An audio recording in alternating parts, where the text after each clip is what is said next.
Hi, this is Boon Chu. I would like to share with you the reimagination of George Orwell's Animal Farm.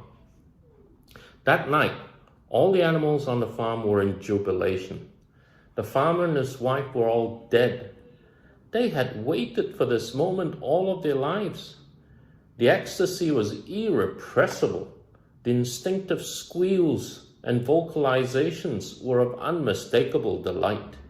Every animal was now free to do as it pleased. The night curfew was gone, and each animal could help itself to the fruits of its labor. For too long, they had passed the nights hungry.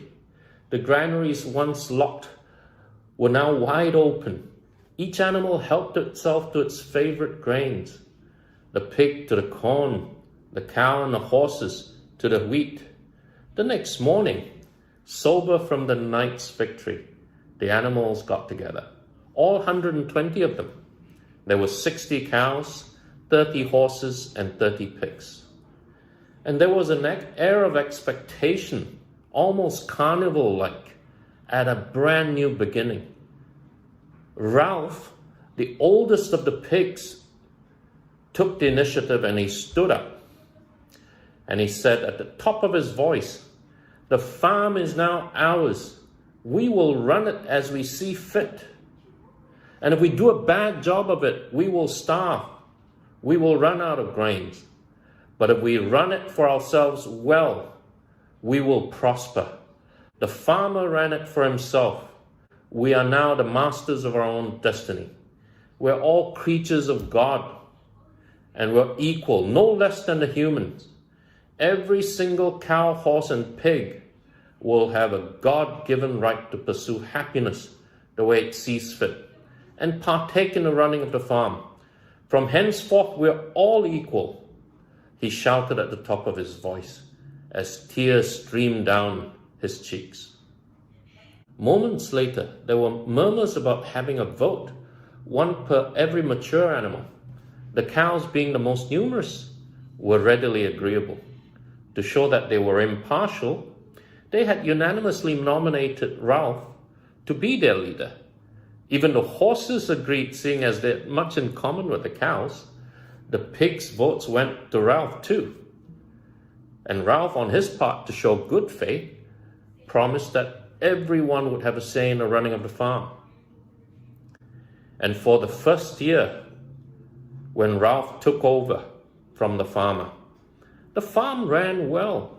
The management had cows, horses, and pigs in it, and everyone got the grain they wanted. The pigs liked the corn, and the horses and the cows liked the wheat, and everyone was happy. But by the beginning of the second year, Ralph's inclusive management persona had changed. You see, they hadn't figured this at the beginning. The girl pigs, of which there were 25 to begin with, would produce a litter of 15 to 20 piglets each time. They matured quickly too. Boy pigs and girl pigs were already full grown and quite lusty by the time they got to the 5th month. Horses and cows were nowhere near as prodigious in this regard. Moreover, they matured very slowly too. Ralph could see the pigs' numbers increasing and surpassing, by the end of the second year, the numbers of horses and cows. And he began to lay off horses and cows from the management team and appoint only pigs.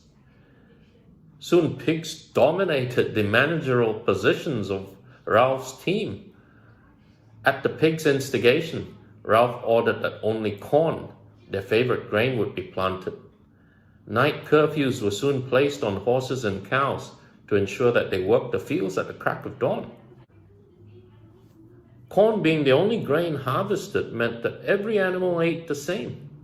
But cows and horses seemed to eat more per head, and soon the pigs demanded that Ralph interceded to ensure equity.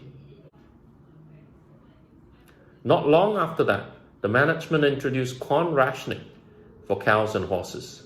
Each cow and horse was allowed to eat no more than the average pig, even if they worked harder and had more substantial needs.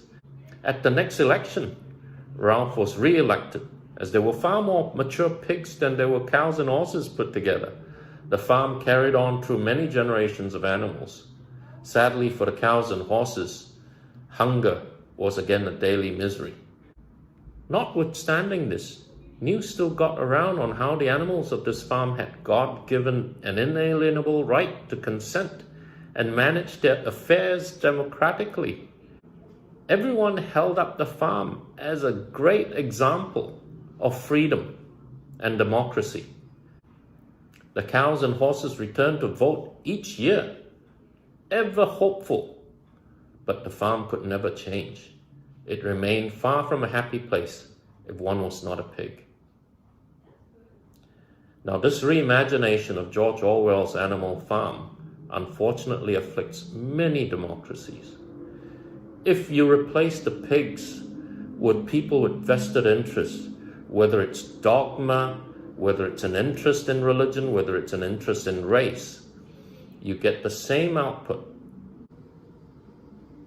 The message here is, irregardless of whether it's a democracy or an electoral democracy where freedom is touted, it means nothing if the outcomes are of oppression and deprivation.